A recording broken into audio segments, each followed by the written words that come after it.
Okay, let's start. Really simple. Okay, really simple. Couple of things I will tell, but okay, evaluate this limit. I think, yes, I think we did this one. It's not a problem. That means how this sequence will behave. It will go to 1. That means we can say is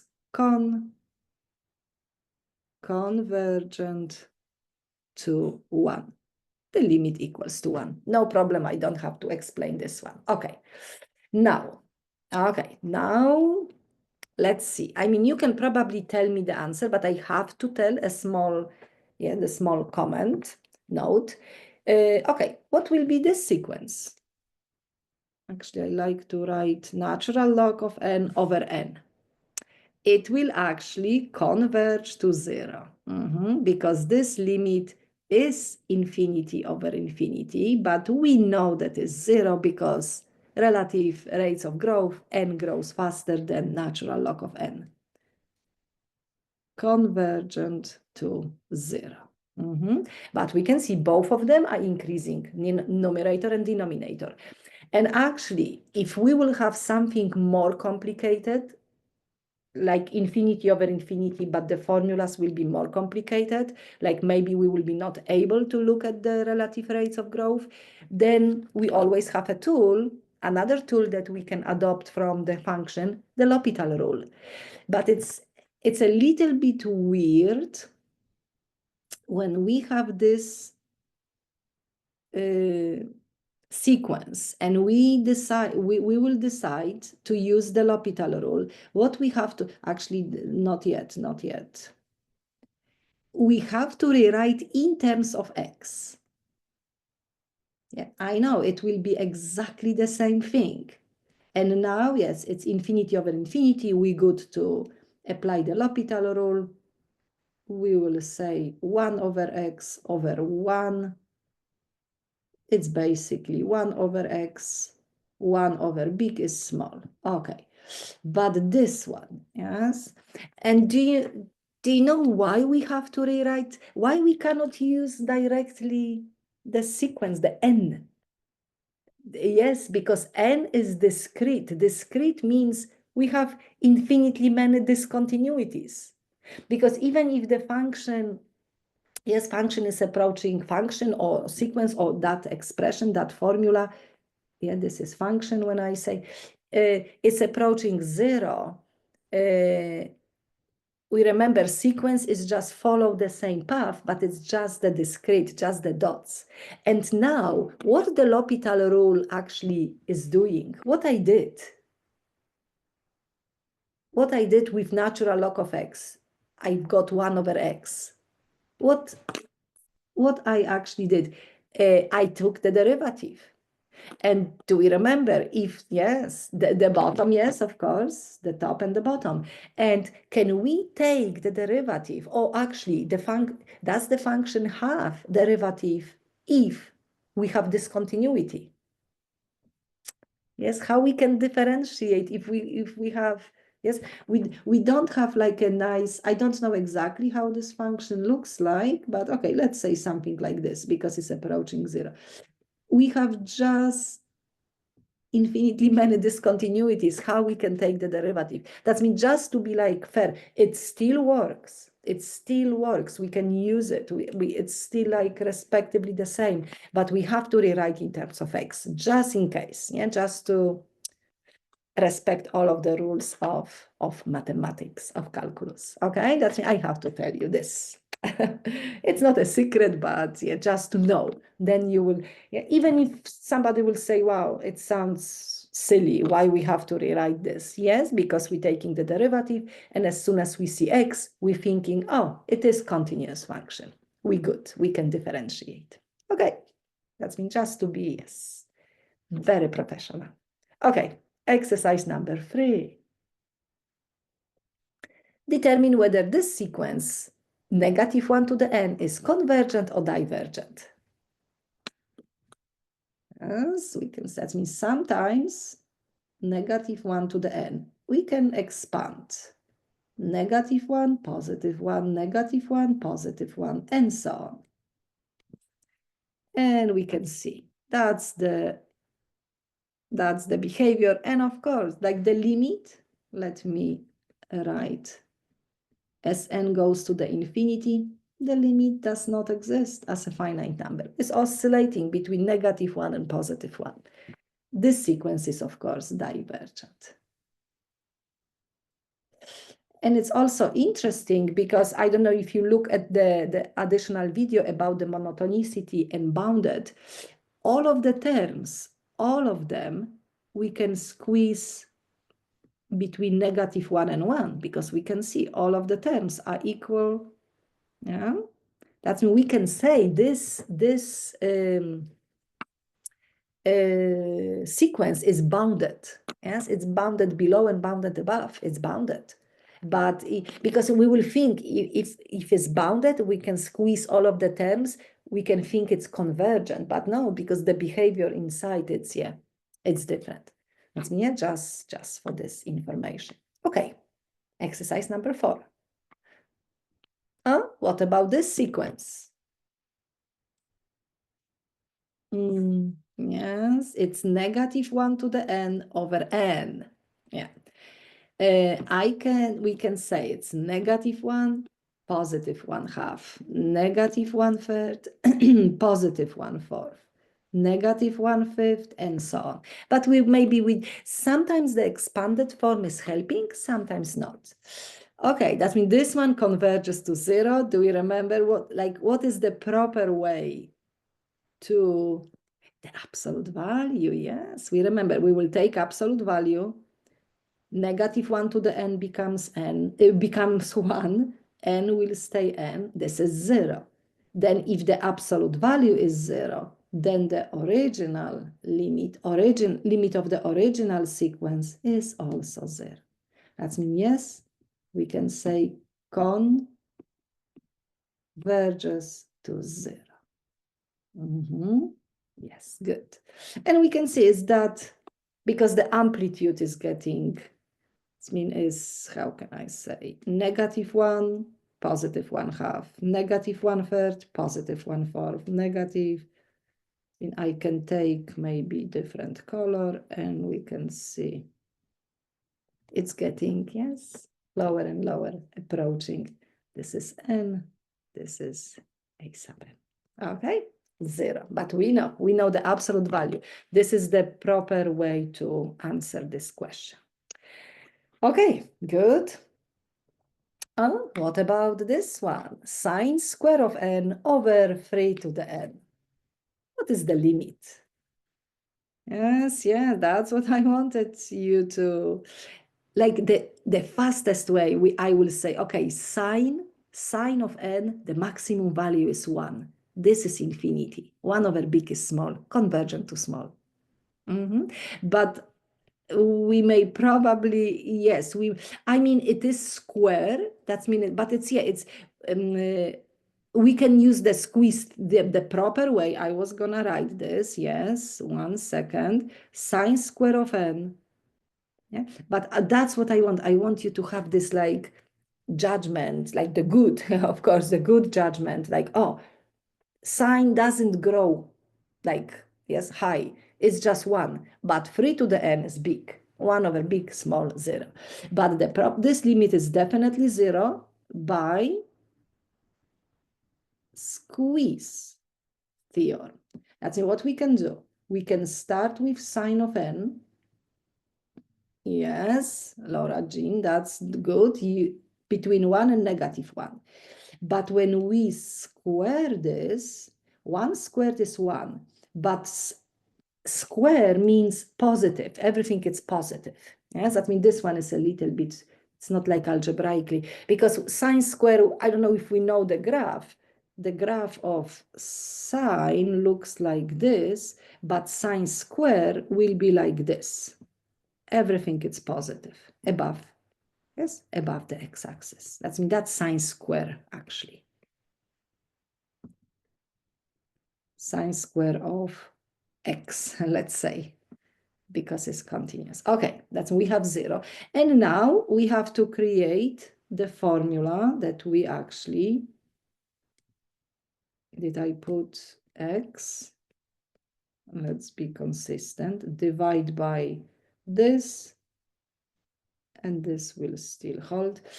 Okay, and now this is 0, that means the limit of 0, and 1 over big number is also a small number. If both of the limits are the same, we can say this one is forced to be 0, but we have to say by the squeeze theorem. And convergent to 0. Convergent to 0. Okay. Yeah, if it's nice, beautiful solution, if it's the open-ended question, the homework, written homework assignment, yes. But on the test, we can just say, okay, I know it's 0. Okay. Oh, what about sine of pi over n? What about this limit? Yeah, this is the inner function. I can keep sine outside, and I can just evaluate the limit where the n is. And pi over big number is a small number, and sine of 0 is 0. Convergent to 0. Yes, convergent to 0. Yeah. And because we can, let's look at something, how this looks like, because that's really an explicit solution. Pi over n. That means this is, when n is 1, it's sine of pi. Let's do this way. Then it's pi over 2, pi over 3, pi over 4, pi over 5. Let's maybe do one more. Pi over 6, and so on. That means when we look at the graph, this is sine, that's pi, let's say x. No, let's say actually n. Okay, as we can see, this is sine at, what is sine at pi? Here, yes, 0. Yeah, then sine at pi over 2, and then sine at pi over, yes, we can see pi over 3, pi over 4, and we're getting closer, pi over 6, and so on. That means we will have all of these values nicely approaching 0. Yes, because we're going kind of like this way. Sine of pi over 2, pi over 3, pi over 4, 5. That means it's definitely 0. Yes, this is 1. Let me put 1. Okay, convergent to 1. As we have everything, we have the explicit, we did listed out all of the terms, maybe even just looking at the values, you will realize that it's going to 0, or the graph. Yeah, nice. That's we understand where these numbers go. Okay. Oh, this one also is fun. Cosine of n pi. How this guy behaves. Good or bad? Oh, of course. Okay, this is interesting. Let's look at this. Cosine of n pi. Cosine of pi, cosine of 2 pi, cosine of 3 pi, cosine of 4 pi, and so on. And what are the values? Can you tell me? Yes, I see. Cosine of pi is, what is cosine of pi? -1. Cosine of 2 pi, yes, positive. Negative, positive, and so on. And it's actually nice to realize that cosine of n pi behaves exactly the same like -1 to the n. Yes, because this one we know, I don't have to even write this down. Cosine of n pi, sometimes we can use instead of like showing the alternation, we can say cosine of n pi. But only cosine of n pi, no other functions. We may try we may try to create like different like sign maybe of n pi over 2, but no, just cosine of n pi. Yes, no other, like you may try maybe to remember this cosine of n pi. It's the same like alternation, -1 to the n. And actually, is this convergent or divergent? Cosine of n pi, of course, divergent because doesn't go anywhere. Divergent. Oscillation between -1 and 1. Good. Okay, we're looking at nice formulas. Okay, now another one. Oh, just a random formula, e to the 1 over n. E to the power of 1, e to the power of 1/2, e to the power of 1/3, 1/4. That means it's like square root, third root, fourth root. Yeah.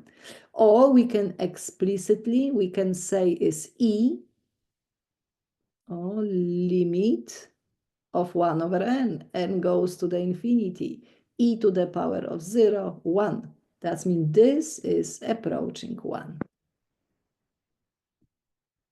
Okay, e to the power, yes, e to the power of 0. Explicitly, I think it's nice. That means these numbers, actually, because I don't know if we will figure out based on this. We're starting from e. Yes, the first term is e.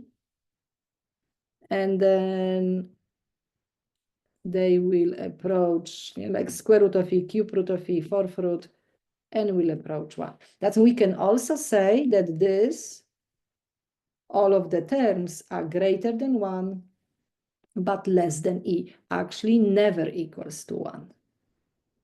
But it's still bounded.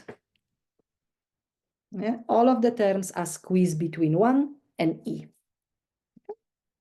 Yeah, just to have this type of an answer. Okay. Oh, nice. What about this one? What is this limit? 4 to the power of 1. And then let's rewrite like that. It is convergent or divergent? Convergent. And what is, if it is convergent? 1 over n plus 3. Am I right? Because we can distribute. If we have two powers, we can distribute. And then, yes, it's 4 to the power of 3. Ooh, 64. Convergent to 64. Because that's 0, 3 to the power of 4 to the power of 3. Excellent, excellent, nice. Let's just say arctangent of n. Do we know how this behaves? What's the limit? Arctangent of n. Of course. At infinity goes to this. Convergent to pi over 2. Because arctangent, we remember, a little bit, we don't have to look at the negative, but I can maybe draw, this is arctangent. But what we're looking at, even if we start from 0, arctangent of 1, 2, 3, 4, n is approaching nicely. Oh, it's not going down. Pi over 2. Yes, some of them are so obvious, but we need them because later, maybe in next week or maybe next like 10 point, no, probably week after one of the section, we will use something like comparison. Yeah, that's, we have to know the basic one, because in order to use something that is comparison, we will have this later. Our job will be to figure out like what to compare to. Yeah, something that is more complicated, we have to compare to something obvious. And for instance, arctangent of n is one of the nice formula because it's obvious, behaves at infinity like this. Yeah, for instance, I'm just saying, yeah. That means it's nice to know the basic formulas. Okay, what else? Oh, what about this sequence? Yes, this sequence that's what I want. Convergent to E. When you will have this on your test, you will be like, not only on the test. Please promise me that even if you finalize, I know that you finalize this class beautifully, but even if you finalize, you will still remember this limit. Yeah, it's a definition of E. And you can try, you can substitute big numbers for N, never greater than E. Of course, thank you, Laura Jean, thank you, Sam, thank you, everybody. Okay, okay, remember. And then yes, on the test, but what about because your professor is really nice and she will give you something like this. Okay, and is this sequence convergent or divergent? If it is convergent, convergent to what number? Everybody, yes. Yes, some eyes, yes. Yes, that means it's definitely convergent to E to the power, let's see, negative 2/3. I mean, negative 2/3. That's yes. Okay. Good, good, really good. Then we don't have to do anything. Good. Everybody answer. Really good. Normally, I will walk between the desk and I will look at your notebook. But yes, you writing, you typing. I'm so happy. Okay, what next? Oh, yes, we have to. Oh, we have. Okay, that means this one. This one is. I have to just check. Probably you remember from previous math classes what is n factorial. Do you remember what is n factorial? It's actually this is the entire definition. Yes, it's n is a positive integer. We know that. Yes, and when we have, for instance, 1 factorial is 1. 2 factorial is 1 times 2. 3 factorial is 1 times 2 times 3, 6. 4 factorial is 1 times 2 times 3 times 4, 24. 5 factorial, 120. Please realize how fast, yeah? N factorial is quite fast, really fast. And I think I have 10 factorial. Oh, 10 factorial is 3.5 million. Yeah? That means only 10 units along the x-axis. And how high is the value? Okay, that's we know the factorial. Factorials are definitely really, really fast. Even faster when we think about this chain of relative rates of growth expressions, it's even faster than exponential. Okay, that's when we have, for instance, e to the n or n factorial will be faster. Okay, the fastest expression than n factorial at this moment will be n to the n. Yeah, because we can see this is like function to the power of another function. But I just put e, but any exponential function will actually grow slower than n factorial. I mean, from now, when we see n factorial, we know that it's really fast. Okay, in terms for some limits at infinity. Okay, that we will compute couple of limits, couple of sequences, but just this one. What is 0 factorial? 0 factorial, yes. And do we know why is 1? We just know that it's 1. Yes, it's definitely 1. Yes. And I can show you a nice explicit way, but maybe I can tell you really quick like story. No, it's not a story. It's just because one thing, factorials are used to compute permutation. I don't know if we good with some probability or statistic. Permutation. Actually, permutation is one of the things is if I have couple of objects and I would like to create the order of these objects. That means let's imagine the bookshelf. And if I have 2 books, one book and another book. Yes. How many orders? Yes. How many orders I can arrange? Yes. How many orders I can arrange with the green and blue book? Green, blue, blue, green, 2. Yes. If I have, that means I can arrange 2. When I have 3 books, how many orders I can arrange?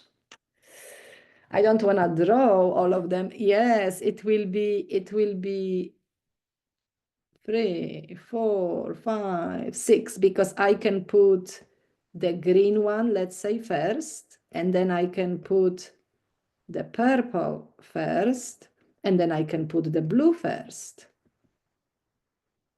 And then the other 2 I can interchange. Green is first, then blue, purple, purple, blue. Purple is first, then I can exchange the other 2. Okay, it's 6. That's you may probably notice 3 books, 6 arrangements, 2 books, 2 arrangements. It's just factorial.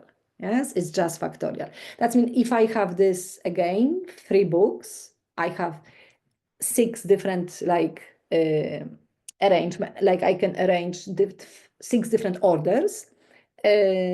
Or let's think this way, I can take 6 different pictures.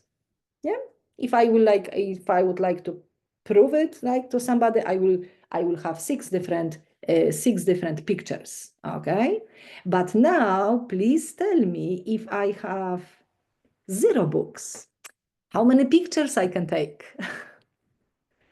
How many pictures I can take if I have just no books? Can I still take a picture? Yes, I can take 1 picture. It will be empty. Yeah, we call actually empty products. Yeah, it's empty, but it's one picture. This is like a little bit of story of 0 factorial.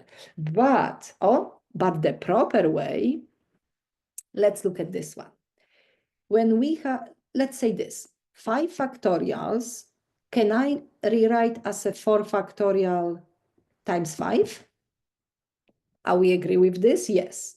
That means now let's look. N factorial, I can rewrite as a n minus 1 factorial times n. Yeah? Always one number less, and then, yeah, because 5 factorial is 4 factorial times 5. 7 factorial is 6 factorial times 7.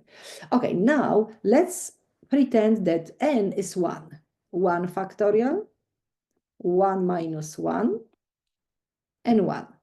That means 1 factorial is 1, 0 factorial times 1 is 0. This is the proof. And because this is solid, this is correct. That's maybe this one is more like, yes, elegant. But the story with the books is also good. Okay, 0 factorial is 1. Okay, we will remember. Okay, and factorials grows really fast. Excellent. That means now we will, yes, we have quite, we will do really fast. Yes, we will not explain everything because we know which expression grows faster. That means we can only apply the relative rates of growth. I think the textbook is explaining a little bit better. Yes, you can definitely look at those, but I just want my students to know right away. That means this sequence is convergent or divergent. Which expression grows faster? Of course, this will go to the divergent, because that's what I want. Divergent, okay? N factorial, oh yes, grows much, much faster, divergent. Beautiful. What about this one? N factorial versus also divergent. Yes, if we will expand this, we will see, but we just know. Okay, and what about this one? Yes, thank you. Convergent to 0, because n factorial is actually slower, a little bit slower than, and not even a little bit. We can, yeah, I think this is the last one, is approaching 0 really fast, because n to the n. Okay, that means please just know, yes, know this. Okay, good. Okay, now let's look at nice formula of the sequence, which is the geometric sequence. Okay, that means how the geometric sequence looks like. The geometric sequence has a common ratio. That means let's actually look at this. The formula for the geometric sequence will be a constant times common ratio to the power of n. Okay? Actually, maybe two, and this, yeah, in general, when we see the formula and it's n placed in the exponent is the geometric one. It's kind of like the exponential form. We can see r to the power of n. R will be given and c, the constant, will be given. That means, for instance, what about 1/2 to the power of n? Is this geometric? What about 2 to the power of n? If n is placed in the exponent.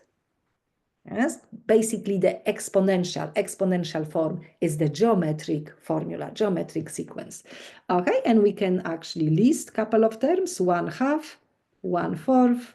Yeah, I think I typed this yesterday. Yes, 8, 16, 32, and so on. And what about this one? 2, 4, 8, 16, 32, and so on. What about the first one? It's convergent or divergent? Convergent or divergent? It is convergent. Convergent to what number?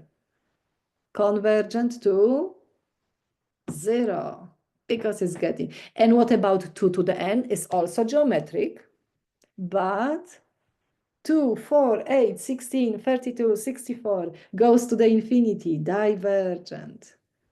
Divergent. Okay, that's we know. Okay, that means this is definitely the geometric. And what is that common ratio? In general, when we look at the formula, it's always that quantity, that base, that is raised to the power of n. That means the common ratio is 1/2. For this one, I can say common ratio is 1/2. For this one is 2. Oh, common ratio. We call R. But if we have, for instance, the expanded form, how we can compute the common ratio? Like this. We can take a term, that means let's take maybe 1/8, and we will divide, but previous one, 1/4, and this will be 1/2. When I take 16 divided by 8, it will be 2. 32 divided by 16, it will be 2. Yeah, that's, we can just divide. Of course, because in order to get the next term, we multiply by common ratio. 1/4 multiplied by 1/2. 1/8. 1/8 multiplied by 1/2.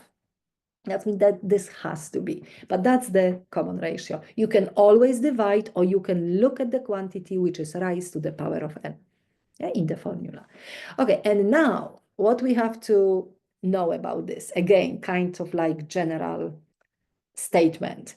What values of R, what values of the common ratio will lead to the convergent geometric sequence, and which one will lead to the divergent?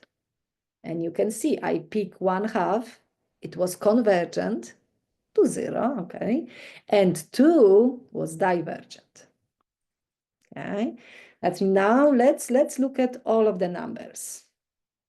Okay, 1 to the 1 is 1. That means 1 is okay. 0 to the n is 0 in this. That means 1 and 0 is fine. But what about the other values? What about numbers between 0 and 1? Because I just divided the entire number line. Yes, because let's actually get an example. 1/2.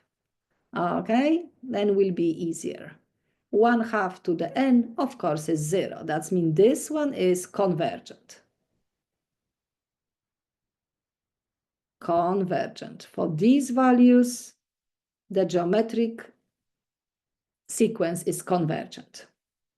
Okay, what about numbers greater than 1, like 2? No, of course. 2 to the n, this is infinity, divergent. Divergent, okay. What about these numbers? Let's say -1/2. Limit -1/2 to the n, that's the common ratio. We can rewrite as a -1 to the n over 2 to the n. And when we take absolute value, it will be 0. That means this limit is 0, convergent. And what about the last one? Convergent. Like, let's say -2. Oh, limit first, -2 to the n. It's divergent, yes. Because we will have -1 to the n and 2 to the n. If we will take absolute value, the limit will be infinity.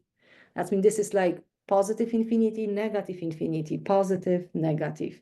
Oh, the limit does not exist because it's kind of like this. Yeah, we'll oscillate between the infinities. Okay, that's we have it. Convergent, yes. If R is between -1 and 1. Oh, actually, we're not including -1. We including 1. We including 1 because 1 is this. Okay, what about -1? Because it's also geometric.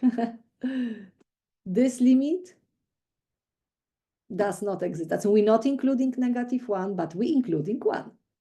But all of the numbers between -1 and 1, including 1, not including -1, as a base of the as a common ratio, will give us convergence. Okay, that means this is that. Between -1 and 1, the limit is 0. It's convergent. If R is 1, the limit is 1, but it's also convergent, but otherwise is divergent. Yeah, that means it's worth to know like this also, almost right away. Yeah, that's implicit, important, really important geometric sequence. And please practice the sequences because next week we will jump and we will talk about the infinite series. And if we really understand the sequences, everything will be much, much easier.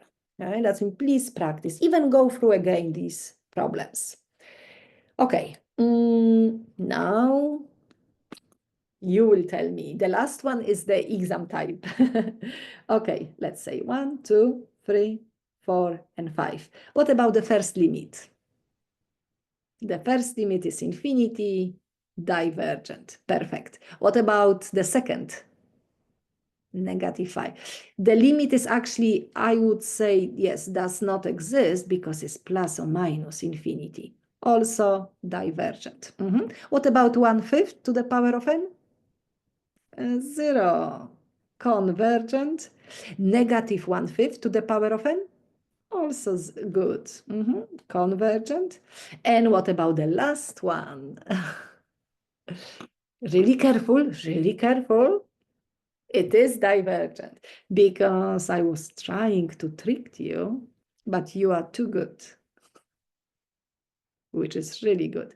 It's of course, yeah, that means this one. Yeah, we can even have this form grows faster. We will know that this grows faster, but since we're talking about this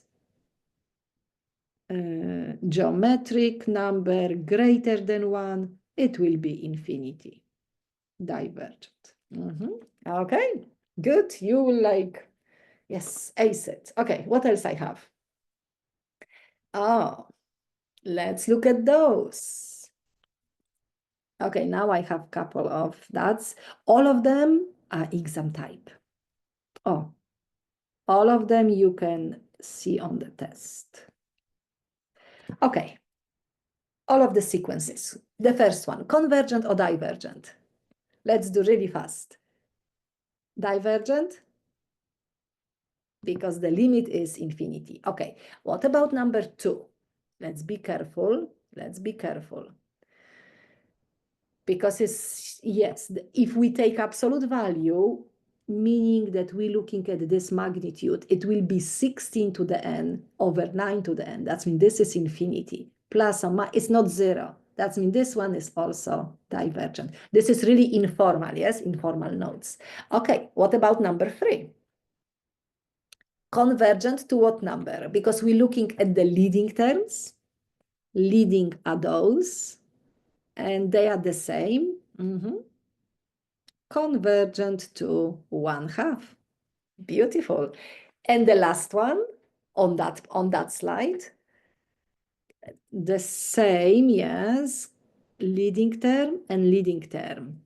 Convergent, yes, but let's actually see convergent to, and let's maybe do we probably know.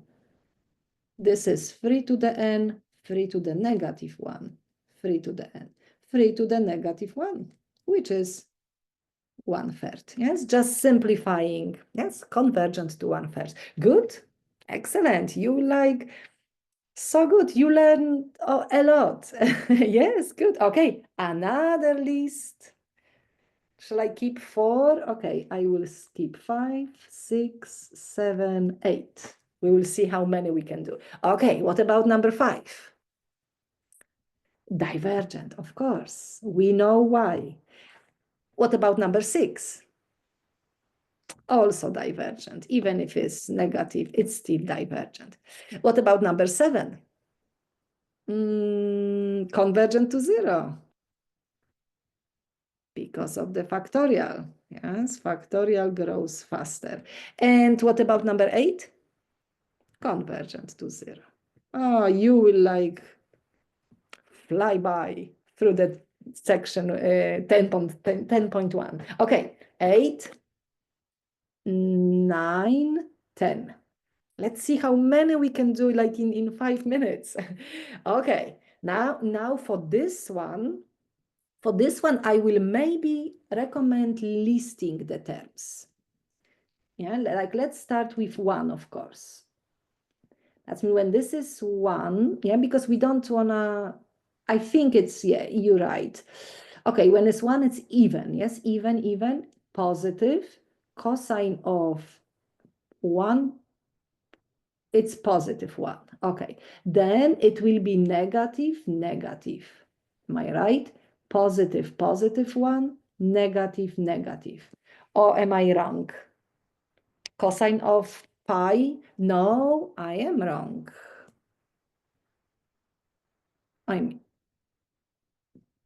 Because cosine of pi is negative 1, and then positive 1, negative 1, positive 1. Yes, that means actually is 0, 0, 0. Then we have no problem. This sequence converges to 0. Okay, what about the number 10?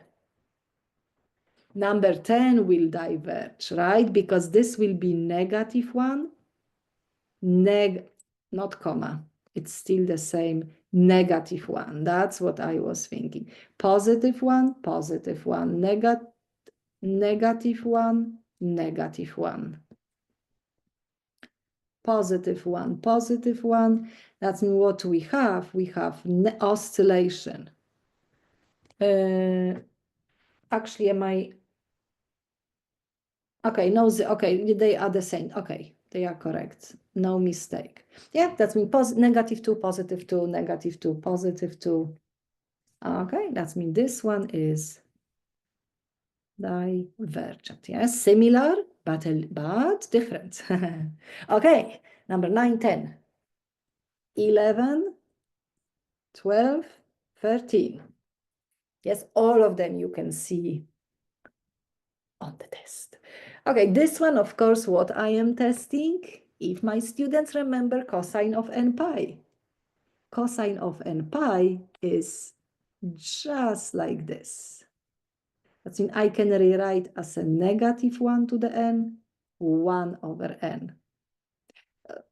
I was looking at the bottom. We may rewrite like this. Negative 1 to the n, 1 over n, and then negative 1 to the n, 2n plus 1, over 4. Okay. The last one, number 13, is the most missed question on the test. Okay, that's me. What about number 11? Will oscillate between like infinities. That means it's definitely divergent. What about this one? Number 12. Everybody knows, okay, convergent to 0 because the amplitude goes to 0. Convergent to 0. And what about 13? Okay, good, excellent. Because this goes to 2, but we still have to remember positive, negative, positive, negative. Absolute value goes to 2, but not, that means it is divergent. Oh, such a nice, yeah, productive session. Okay, do I have another? Yes, number 13, 14, 15. That's a lot. And I'm so proud of you. I'm so proud of you. Okay, number 14. We did similar, really nicely and slowly. Cosine doesn't grow, yes, high. It will converge to 0. Thank you. Number 15, the same. Cosine of any angle is 1 over infinity. 0, small number. 16, actually the same. Convergent to 0. And 17, the same, yes. Because we can use,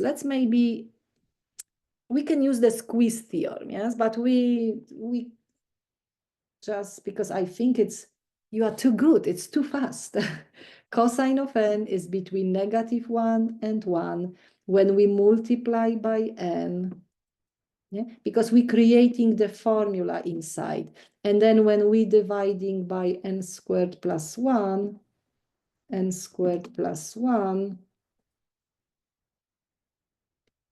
just if somebody will need, okay, that means this limit is definitely 0. This limit is 0. This one has to be 0 by squeeze theorem. Okay, that means the last one is, I mean, all of them we're supposed to solve this way. We did number 17. Okay, 17. Oh, 18.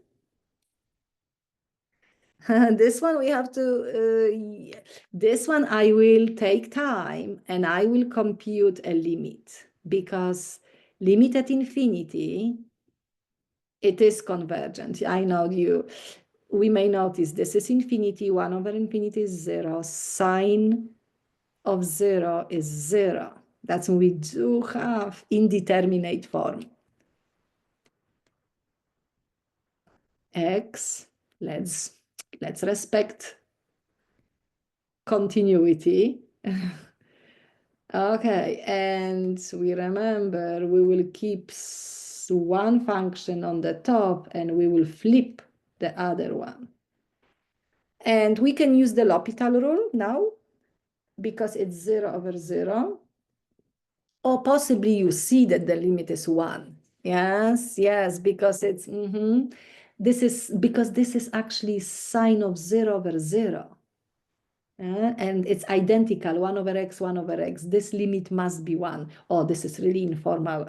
I have to write the limit notation. Yeah, but even if we don't see this right away, let's look at the L'Hopital rule. What's the derivative of sine of 1 over x? Cosine, yes, of 1 over x, and times, let me write this, times derivative of 1 over x. And we also have to differentiate 1 over x, because this is the same, we don't even have to do it. Yes, because derivative. And cosine of 0 is, of course, 1. Convergent to 1. I know that you can see this, but just, yeah, I even left more room to have this solution. And I rewrite in terms of x. Okay, 18, Yes, let's see. We still have time. 18, 19, 19, 20, 21. What about this one? 19. Yes, because even if it's square, doesn't matter. It will, even if we think about the L'Hopital rule, derivative of natural log.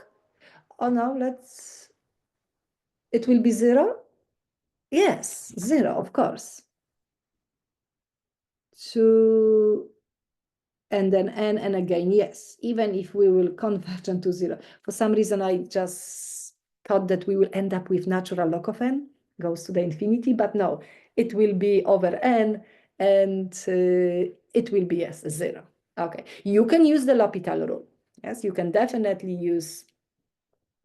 Oh, yes, I don't even, of course, we can rewrite like this, and then it's no problem. Natural log is slower than n. Why I was thinking about, yeah, thank you, thank you, Tongler. Yes, my students must be better than the professor. That's the progress, yeah, of the. Okay, what about number 20? Oh,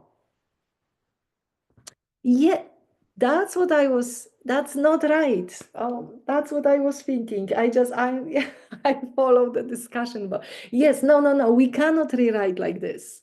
No, because it's not n is squared, it's the entire logarithm squared. That's when I knew it. Okay. We have to use the L'Hopital rule if we like, okay? If we're not sure. But you gave me the answer. That means you definitely sure. No, that was wrong. We cannot do this.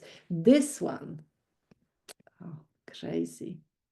This one we can rewrite. Yeah, we can rewrite like this, but not, yes, not this one. This one we cannot rewrite. Okay, number 20. Number 20. Everybody, yes, I don't even have to. I just want to rewrite. Oh, yeah, this one is. And then we can see convergent to natural log of 2. Beautiful. Okay. And what about the 21? 21 is, yeah, oh, okay. Because we can use the L'Hopital rule, but of course we can even think this is like that 2 is not really, we can put, it will be 3n over 4n. Okay. Convergent to 3/4. You are good. Okay, just 19, we were a little bit. Okay, 21, let's look at this one. 22, 23, 24. What about the first one? 22. Convergent? Yes, convergent to, really careful, 1/4. Yes, not 5/2. Okay, what about 23? This one and this one, divergent. Thank you. What about 24? Convergent to 0. Good, excellent, because it's, yes, okay. Now really careful. 24, alternation. Okay, really careful. 25. I'm looking at the chat box. Yes, because we can see this limit is not 0. That's we have to think, yes, divergent, really good. I can even say the whole word, because that's the most missed questions, the alternating sequences. Okay, 26. It's, yes, because this limit is infinity, and then, yes, it's divergent. It's really good. And what about 27? Yes, because it's 0. Convergent to 0. The absolute value is 0. And then we don't have plus or minus 0, 0, finite number. Good. Do I have, 27. Okay, the last one. 27, 28, 29, 30. Oh, wow, I didn't even think that is there. Okay. All of my students know this. Convergent to E. Beautiful. This one, convergent to e to the power, not 18, 16, 16, yes. 16, perfect. And convergent to, yes, similar that negative 2/3, yes. You can, yes, because it's negative 1/3, and half. Yes, beautiful.